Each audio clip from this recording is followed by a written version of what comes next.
Sasa Young Africans hapo jana imefanya kikao chake cha tathmini katika nusu msimu na kuweza kuangalia wapi pana maboresho, wapi panahitaji nguvu zaidi, wapi pana shida.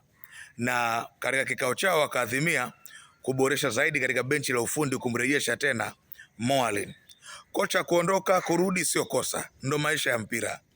Lakini katika yale ambayo alisema kwamba Engineer Harris anafanya maamuzi yeye, na hoji hapa, kile kikao kama angekuwa anafanya maamuzi yeye kimeitwa cha nini?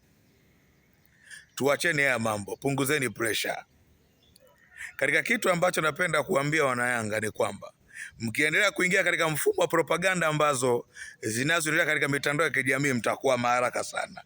Sio kila mmoja anayekusifia na kukosoa ana jambo la dhati kwako. Sasa Young Africans kumbakisha Pedro, wengi hiki kitu hawakitegemea, na wakaenda mbali zaidi kwamba Young Africans inamuogopa kocha Pedro na ndio maana haijamfukuza. Yanga ina maamuzi ya kufanya chochote muda wowote. Kama Yanga ilimpiga chini Miguel Gamondi Master ambaye alihusika kwenye kuigonga Simba goli 5-1. Kama Young Africans ilimpiga chini kocha Nasreddine Nabi Profesa ya boli. Hivi sembuse Pedro ni nani? Yaani mwanamke umuoe mwenyewe tena umuogope kweli? Inaingia akilini kweli? Haingii akilini. Kwa hiyo ni upotoshaji. Lakini jambo la mwisho, mchezaji kuwa na mahaba na timu nyingine haimaanishi kwamba hawezi kuongeza mkataba.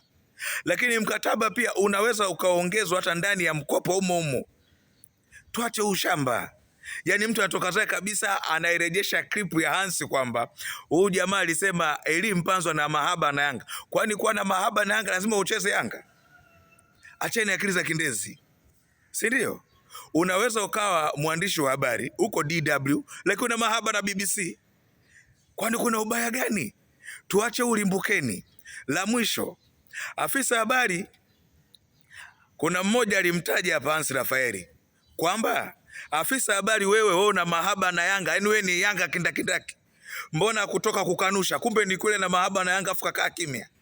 Naomba atoke hadharani afisa habari ambaye aliambiwa yeye ni shabiki wa Yanga wa kugalagala.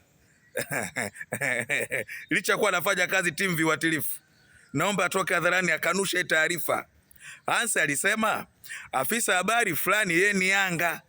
Atoke hadharani wa kugalagala, atoke hadharani apinge ile kauli. Mpaka leo kimya. Mbona mmekaa kimya?